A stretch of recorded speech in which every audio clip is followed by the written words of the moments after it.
இது போனேன், Archana madam interview எடுத்தேன். நல்லா இருந்தது, நல்லா போச்சு, ஃபன்னாக இருந்தது. ஒரு 3/4 மணி நேரம் இன்டர்வியூ எடுத்தேன். வெங்கட் ப்ரோ பிரபு இன்டர்வியூ தவிர off screen how confident she was, how do you feel? இல்லை ப்ரோ, அவங்க யாருமே டவுட்டில் பதட்டத்தில் யாருமே இல்லை ப்ரோ. அந்த யூனிட்டில் யாருமே இல்லை. நான் போயிட்டு ஆஃபீஸில் உட்காந்துட்டு எல்லாத்தோடையும் பேசிகிட்டு இருந்தேன். எனக்கு எல்லாருமே ரொம்ப நாள் ஃப்ரெண்ட்ஸ் ப்ரோ. அங்கே இருக்கிற எல்லாருமே எனக்கு 2015 சம்திங்லேருந்தே ஃப்ரெண்ட்ஸ்னு நினைக்கிறேன். ஸோ நம்ம ஆஃபீஸ் இது கிட்டத்தட்ட அந்த அந்த மாதிரி ஃபீலிங். அவங்க படம் வருது வரல, நான் வந்து நல்லா சொல்கிறேன் மோசம் சொல்கிறேன், அதெல்லாம் ரெண்டாவது. தேர் லைக் ரொம்ப ஒரு மாதிரி நல்லா பேசுவாங்க. அப்புறம் யாருமே அந்த ஒரு பதட்டமே இல்லை. ஏன்னா எனக்கு தெரியும், அந்த ஒரு இன்செக்யூரிட்டி இருந்ததுன்னா ஒன்று பண்ணுவாங்க அவங்க எப்போவுமே. அந்த இன்செக்யூரிட்டி எதுவுமே இல்லை. ஹாப்பியாக ஒன்றுமே இல்லை பிரசாந்த். நான் கேட்டேன் அர்ச்சனா மேடம் கிட்ட, என்ன ப்ரோ இந்த செகண்ட் ஆஃப் கோர்ஸ் தீருமா? Second half curse Tamil cinema அது கர்ஸ் எல்லாம் இல்லைங்க. அது நான் தான் திருப்பி சொல்கிறேன், யூடியூப் தமிழரோட கர்ஸ் அது. அதான் யூடியூப் தமிழரை பொறுத்த வரைக்கும் வந்து பார்த்தீங்கன்னா அது செகண்ட் ஆஃப் பிளாஸ்ட் அப்படின்னு. நிறைய செகண்ட் ஆஃப் ஒர்க் ஆகுதுங்க, ஒர்க் ஆகுது, இப்போல்லாம் ஒர்க் ஆகுது. அப்படி பார்த்தா மகாராஜா ஒர்க் ஆகிடுச்சுல, தீர்ந்துச்சு தானே, நல்ல கலெக்ஷன் தானே, அந்த மாதிரி இருக்குது. பட் நீங்கள் சொல்கிறது உண்மைதான், ஒரு வகையில் உண்மைதான். செகண்ட் ஆஃப் வந்து ஒரு சின்ன அது வேலை செய்யாது. கிளைமேக்ஸை தான் அவங்க இன்டர்வியூ பேசுகிறப்போ அவங்க என்ன பிரச்சனைனா என்ன சொன்னாங்கன்னா, அர்ச்சனா அவங்க சொன்னது என்னென்னா, இது எந்த பார்ட்டை சொன்னாலும் ஒரு மேட்ரு ரிவீல் ஆயிரும். ஆக்சுவலாக ட்ரெய்லர் கட்டு உட்காரப்போ எங்களுக்கு எப்படி வெட்டுறதுன்னே தெரில. ஏன்னா எல்லாம் ஒரே பாடியாக இருக்குது. ஐ மீன் எப்படின்னா எல்லாமே இன்டர் கனெக்டடாக இருக்குது. ஸோ அதுலேருந்து எதை எடுத்து சொன்னாலும் இன்னொன்று ரிவீல் ஆகும். அது ஒரு பிரச்சனையாக இருந்துச்சு. ஸோ ட்ரெய்லர் கட் பண்ணுறது அவ்வளோ யோசிச்சு தான் நாங்கள் கட் பண்ணோம். ஸோ அதனால தான் எங்களால் இன்டர்வியூஸுமே வந்து பார்த்தீங்கன்னா ஓப்பனாக நிறைய விஷயங்கள் என்னால் பேச முடியல. ஸோ எங்களுக்கு பேசணும். ஆக்சுவலா விபி சொல்லியிருந்தார்ல ப்ரோ, ஃபர்ஸ்ட் ஒரு ட்ரெய்லர் கட் பண்ணி அது ரொம்ப ரிவீல் பண்ற மாதிரி கட் பண்ணிட்டாங்க. ஆனா அது அப்புறம் இதை மாத்தி இது ரிலீஸ் பண்ணாங்க. ஆமா, இதுலயே வந்து பாத்தீங்கன்னா இது வந்து கரெக்ட் நீங்க சொன்னது. இதுலயே வந்து 2-3 விஷயம் இருக்கு, இன்னும் கண்டுபிடிக்கல அப்படின்னு சொன்னாங்க அர்ச்சனா. கண்டுபிடிக்கல அப்படின்ட்டு. ஆமா, இதுலயே உள்ள ட்ரெய்லருக்குள்ளேயே இருக்கான். நம்ம டீ கோட் சைஃபை என்ன இருக்குமா ப்ரோ? இல்லை தெரிலைங்க, சொன்னாங்க டீ கோடு வந்து பார்த்தீங்கன்னா டீ கோடே பண்ணல இவனுங்க, இன்னும் கண்டுபிடிக்கல, உள்ள ட்ரெய்லருக்குள்ளேயே மாட்டிருக்குது அப்படின்னு சொன்னாங்க. அதான் சொன்னேன். எதை கேட்டாலும் என்னன்னா அவங்க எல்லாருமே அதான் சொல்றாங்க, ரொம்ப கஷ்டங்க, வாயை வச்சுட்டு கம்முன்னு இருக்கிறது கஷ்டமா தான் இருக்கு. பட் ப்ரோ இல்ல ப்ரோ, இப்போ இவரு பிரேம்ஜியும் வைபவும் கொஞ்சம் ஓவரா கொஞ்சம் சொல்லிடுறாங்க. ஆக்சுவலா கொஞ்சம் கேட்டா கோகுல் சொல்ற மாதிரி அதெல்லாம் இருக்கிறதா கோகுல், அதெல்லாம் பாவம் கோகுல். ஒரு ஆர்டிஸ்டுக்கு வந்து ஒரு படம் வரும்போது கோகுல் அவங்களுக்கு ஒரு எக்ஸைட்மெண்ட், இன்டர்வியூ எடுக்கும்போது ஆர்டிஸ்டுக்கு வந்து ஒரு விசிபிலிட்டி கோகுல். அவங்க வந்து இப்போ நாம வந்து பார்த்தீங்கன்னா பிரசாந்துங்கிறவங்க வாரம் வெள்ளிக்கிழமை உட்காந்து டான்ஸ் ஆடிட்டு இருக்கிற யூடியூப்ல. அவங்க அப்படி வாரம் வெள்ளிக்கிழமை வந்து யூடியூப்ல டான்ஸ் ஆட முடியாது. வந்துட்டு நான் தான் பிரேம்ஜி, பாத்தீங்களா அப்படின்னு ஆடினா டே யாராவன் அப்படின்ட்டுருவாங்க. ஸோ அவங்களை எப்பயாவது தான் இந்த மாதிரி இன்டர்வியூ அவங்க படம் ரிலீஸ் அப்போ தான் அவங்க பேச முடியும். அப்படிங்கிறப்போ அது சின்ன விஷயங்கள் பேசுவாங்க, அது நடக்கும். அண்ட் மூவில டைரக்டர் பர்சனல் ஃபார் தம் இல்ல, இது ஒரு அந்த மாதிரி மூவி இல்ல, அதனால தே மைட் அவங்க ஒரு குரூப்பா வளர்ந்தது தானே எல்லாருமே, அண்ணன் தம்பி மாதிரி வளர்ந்த ஒரு குரூப் தானே அது. வைபவ் ஆகட்டும் பிரேம்ஜி ஆகட்டும் எல்லாருமே.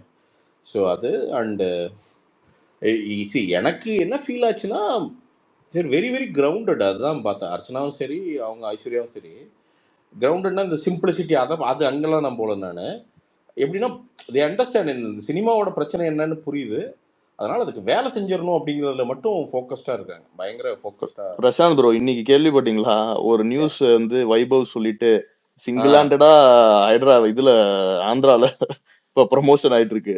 அவர் வந்து இந்த சல்லார் மூவி வந்து தளபதி வாட்ச் பண்ணாருன்னு சொல்லிட்டு ஃபுட்டேஜ போட்ட, அதுல வந்து ஒரு பிரபாஸ் ஃபேன் சும்மா இதெல்லாம் பப்ளிசிட்டி ஸ்டண்ட்னு சொன்னோன்னு வீடியோ எடுத்து போட்டானுங்க. அதாவது ரொம்ப சிம்பிள். அவர் இப்ப சலாரை பார்த்து இப்ப எதுக்குடா பப்ளிசிட்டி ஆகுது? அது என்ன அவ்வளவு தூரம் என்ன பப்ளிசிட்டிக்கு அண்ணன் வந்து பார்த்தீங்கன்னா வேற பப்ளிசிட்டியே இல்லையா? அங்கே போய் மாஸ்க் எல்லாம் எடுத்துட்டு அங்கே போய் ஒரு கை கட்டணும் முடிஞ்சு போச்சு. என்னன்னா அதோட கான்செப்ட் என்னன்னா, அடிக்கடி ஹைதராபாத் ஷூட்டிங் போறாங்கல்ல விஜய் அண்ணன், எல்லாரும் ஹைதராபாத் எல்லாருமே ஷூட் போறாங்க, ஏதோ ஒரு பேட்ச் ஏதோ ஒன்று ஒர்க்குக்கு போறாங்க. இப்போ விஜய் மாதிரி அவர் என்னன்னா ஜென்ரல் ஆடியன்ஸோட பல்ஸ் தெரிஞ்சுக்கிறது அவருக்கு ரொம்ப ஃபேவரட்டான ஒரு விஷயம்.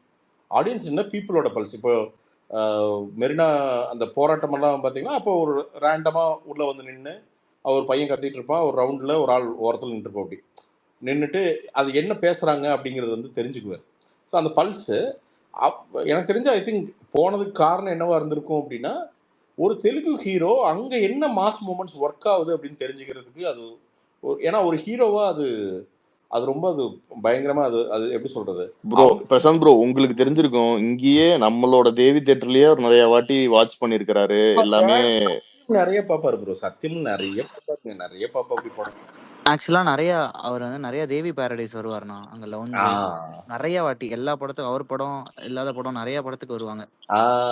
இல்ல அது இல்ல அது அது நல்லது வெங்கிட்டு. அது வந்து என்னன்னா அப்பதான் ஆடியன்ஸோட கனெக்ட் ஆக முடியும் வெங்கிட்டு. நம்ம வீட்டுல எல்லாத்துக்கும் தான் கியூப் இருக்குது, எல்லாம் குத்த வச்சு உட்காந்துக்கிட்டு அந்த நல்ல சோஃபால நல்லா சாஞ்சு படுத்துக்கிட்டு பாத்திரலாம், அது ஒன்றும் மேட்டர் இல்லை. பட் ஒரு அது அந்த கம்யூனிட்டி வாட்சிங்கில் தான் ஆடியன்ஸோட பல்ஸ் என்னன்னே புரியும், அவன் என்ன பார்க்குறான், எப்போ ஃபோனை நோண்டுறான் அப்படிங்கிற விஷயமே புரியும். அப்போதான் வந்து என்னன்னா ஒரு ஹீரோவை இன்னும் நம்ம ப்ரிப்பேர் பண்ணுறது வந்து அது ஜட்ஜ்மெண்ட் பெட்டரா இருக்கும் கூட. பெட்டராக இருக்கும். எக்ஸாக்ட்லிங்க.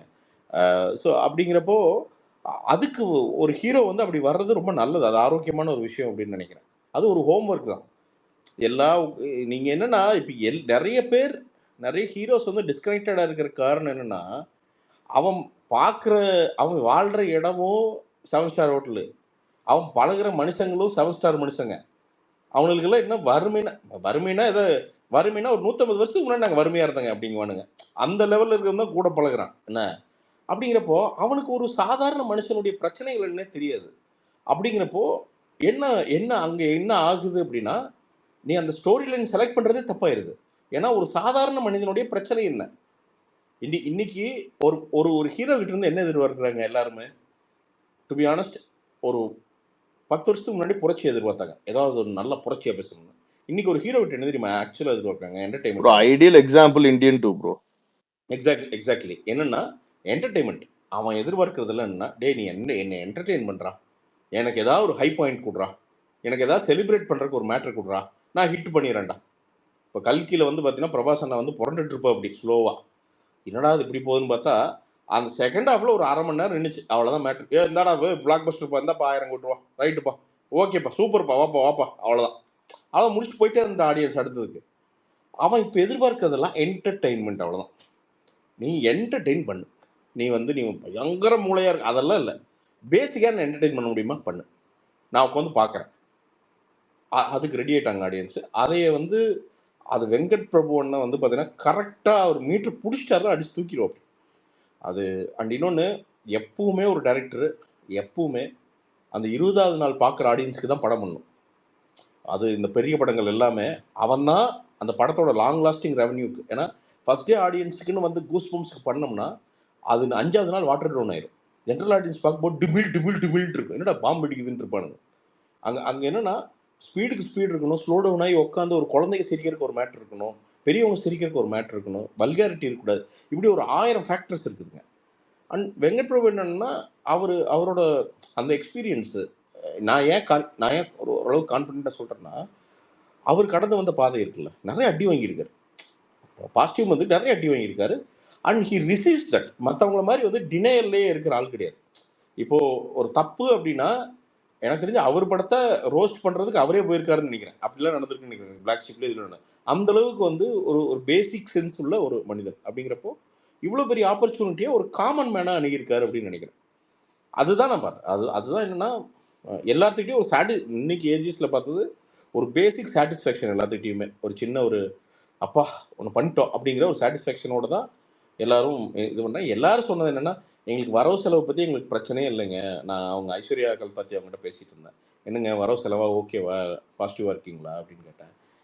அது பிரச்சனை இல்லை பிரசாந்த், அது பிரச்சனை இல்லை, சாரு படம் எங்களுக்கு அதெல்லாம் பிரச்சனை இல்லை, நாங்கள் பார்த்ததை ஆடியன்ஸ் பார்த்து எப்படி ரியாக்ட் பண்ணுவாங்க இதுக்கு மட்டும்தான் நாங்கள் வெயிட்டிங்க, வேறு எதுவுமே நாங்கள் குழப்பிக்கவே இல்லைங்களா, நாங்கள் குழப்பிக்கவே இல்லை. ஸோ எங்களுக்கு புக்கிங்கு அதை பற்றிலாம் எங்களுக்கு டவுட்டே கிடையாது, நாங்கள் எந்த பதட்டமும் இல்லை, அது ஆட்டோமேட்டிக்காக ஆயிரும் எங்களுக்கு தெரியும். ஸோ அதெல்லாம் நாங்கள் உள்ளே போகல. ஜஸ்ட் அந்த வியாழக்கிழமை ப்ரீமியர் ஏதாவது போடுவீங்களான்னா அது வாய்ப்பு இல்லை அப்படின்னு சொன்னாங்க. ஓகே பிரச்சனை இல்லை. ஸோ அதுதான் ஒரு குறுக்கீடு. கோபிநாத் கஸ்டடிக்கு இப்படிதானே சொல்லியிருப்பாங்க. என்ன கோபிநாத், கஸ்டடிக்கு இப்படிதானே இன்டர்வியூ கொடுத்துருப்பாங்க. எங்க கஸ்டடிக்கு அவ்வளவு தூரம் இன்டர்வியூ கொடுத்து பார்த்துருக்கீங்க நீங்க? பார்க்கலையே கோபிநாத்? மாநாடுக்கே அப்படி கொடுக்கல அவரு. சொல்றீங்களா வெங்கட் பிரபுன்னா? இல்ல கோபிநாத், ஒரு விஷயம் நல்லா தெரிஞ்சுங்க கோபிநாத். அவங்க நம்புறாங்க கோபிநாத், அதை நாம நம்புறோம். Sometimes it doesn't work. உங்களுக்கு புரியுது? இல்ல நான் சொல்ல வர பாயிண்ட் அதுதான். இல்ல இது எல்லாமே அவங்களுக்கு பேக் ஃபயர் ஆகிறதுக்கு வாய்ப்பு இருக்கு. இல்ல நம்ம இல்ல கொஞ்சம் அவங்க அளவா ஹைப் பண்ணல. நீங்க அவங்க எங்கேயுமே ஹைப் பண்ணல. நீங்க இன்டர்வியூல எங்க எடுத்து பாத்தீங்கன்னா உங்களுக்கு தெரியும். எந்த இல்ல இடத்துல இன்டர்வியூ இல்ல பார்த்தா இல்ல ஏதாவது கோபிநாத், சரி நம்மளுக்கு ஃபயர் சரியா பாக்குறதுல இல்ல நண்பா, நான் என்ன கேக்குறேன், அப்ப பேக் ஃபயர் ஆயின்னு பறந்துட்டு எவனும் வாய மூடிட்டே இருக்க முடியுமா? நம்ம படம் ப்ரொமோஷனே பண்ணாம ஐயோ ஃபயர் வந்துரும் அப்படின்ட்டு வந்து எல்லாம் குத்த வச்சு உட்காந்துருக்க முடியுமா? பண்ண முடியாது இல்லையா? இல்ல அப்படி சொல்லல. ஆக்சுவலா இன்டர்வியூன்றதுல என்ன ஒரு இதுனா அவங்களே எக்ஸைட்மெண்ட்ல இல்ல தட்ஸ் ஹவ் அவங்க இட் வொர்க்ஸ். இல்ல அப்படி இல்ல. நீங்க அப்படி பார்த்தா இல்ல விக்ரமோட நான் சொல்ல வர பாயிண்ட் ஃபர்ஸ்ட் ஷோ இல்ல இல்ல மாநாடுக்கே வந்து விபி சார் இவ்வளவு கான்பிடென்டா பேசல. அதான் இல்ல என்ன மேட்டர்னா, நான் என்ன சொல்றேன் கோபி, என்ன மேட்டர்னா, இப்போ நம்ம கடமையை செவனே செய்ய வேண்டியது அப்படிங்கிறது ஒன்று இருக்கு இயக்குனருக்கு. இப்போ லியோ ஆகட்டும், விக்ரம் ஆகட்டும், எனி நீங்க அதை விடுங்க. ஃபைட் கிளப் உட்காந்து லோகேஷ் வந்து இன்டர்வியூ வந்துட்டு இருந்தார். சரி, அது அவங்களோட ப்ராடக்ட்டுங்க, அவங்க நம்புறாங்க, அவ்வளவுதான். அது பேக் ஃபயரா ஃப்ரண்ட் ஃபயரா நமக்கு தெரியாதுங்க. அது நீங்க ரிலீஸ் வரைக்கும் அந்த மேஜிக் தெரியவே தெரியாது கோபி, நமக்கு தெரியாது. ஆனா ஒரு ப்ராபபிளா என்னன்னா, ஓகே ஏதோ நல்லதா பண்ணியிருக்கோம் அப்படின்னு ஒரு சின்ன ஒரு ஃபீலிங் இருக்கும் இல்லையா? நான் வந்து ஒரு 15 வருஷம் இதுக்குள்ள இருந்தங்காட்டிக்கு நான் ஒன்றும் பெரிய ஞானி எல்லாம் கிடையாது. நான் சொல்றேன், வைப்ரேஷன் அங்க இருக்கிற எல்லா வைப்ரேஷனுமே பாசிட்டிவா தான் இருந்துச்சு, அவ்வளவுதான். ஸோ இது ஒர்க் அவுட் ஆகுமா ஒர்க் அவுட் ஆகாதா இதெல்லாம் வந்து என்னன்னா, அது சொல்றதுக்கு நம்ம பெரிய சாமியாடி கிடையாது. பட் இது வரைக்கும் அதை கிராக் பண்ணிட்டா எல்லா படமும் ஹிட் பண்ணிடலாம். எக்ஸாக்ட்லி ஹரிஷ். ஸோ வியாழக்கிழமை நமக்கு தெரிஞ்சிடும். பட் ஒரு நல்ல வைப்ரேஷன், ஒரு நல்ல படத்துக்கான ஒரு நல்ல வைப்ரேஷன் வருது. அதை ஷேர் பண்றது ஒன்றும் தப்பு இல்லையே. பாசிட்டிவிட்டி ஷேர் பண்றது